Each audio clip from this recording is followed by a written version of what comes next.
ఇవేవి పాటించను నేను అనే క్రైస్తవుడు ఎవరైనా చేతులు ఎత్తారండి? స్త్రీ ఆర్ పురుష్? Praise the lord, praise the lord. ఇందాకెవరు నేను పొద్దున అడుగుతుంటే వెనక ఎవరో పాష గారు ఎత్తారంట చెయ్యి. 2-3కి అమ్మాయిని ఇస్తారా పిల్లని ఇస్తారా అంటే ఆయనకి నేను చాలా థ్యాంక్స్ చెప్పాను. ఆయన ఎత్తారని తెలియదు నాకు.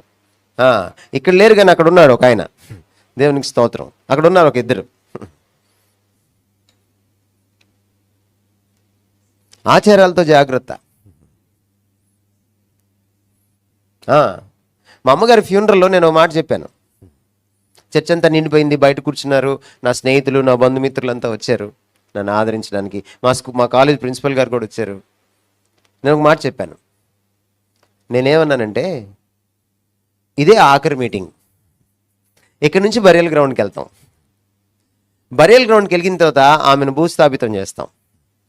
ఎవ్వరు మా ఇంటికి రావద్దు, అక్కడ దీపం పెట్టాం. నెంబర్ 1. నెంబర్ 2, అక్కడ బకెట్ పెట్టాం, నీళ్లు కడుక్కోవాల్సిన, చేతులు కాళ్ళు కడుక్కోవాల్సిన పని లేదు.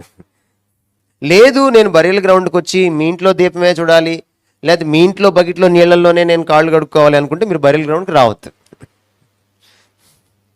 ఇది మొదలుకొని మళ్ళీ ప్రభు వచ్చేంత వరకు, నేను ఈ భూమిని విడిచి వెళ్ళిపోయేంత వరకు మా అమ్మగారి పేరిట జ్ఞాపకార్థ గుడికలు జరగవు.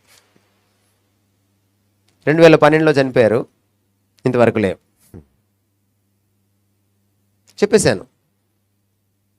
ఎందుకంటే కొంతమంది ఏమనుకుంటారు,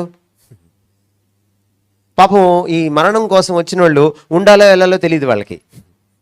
మనల్ని అడగలేరు, వెళ్ళొస్తామని చెప్పలేరు కదా. వెళ్ళొస్తామని చెప్తే మళ్ళీ మరణంకి వస్తామని కదా పాపం అర్థం. ఎన్ని బాధలో. అందుకే ముందే చెప్పేస్తే గొడవ లేని పని, బస్సు ఎక్కటే వెళ్ళిపోతారు చర్చి దగ్గర నుంచి.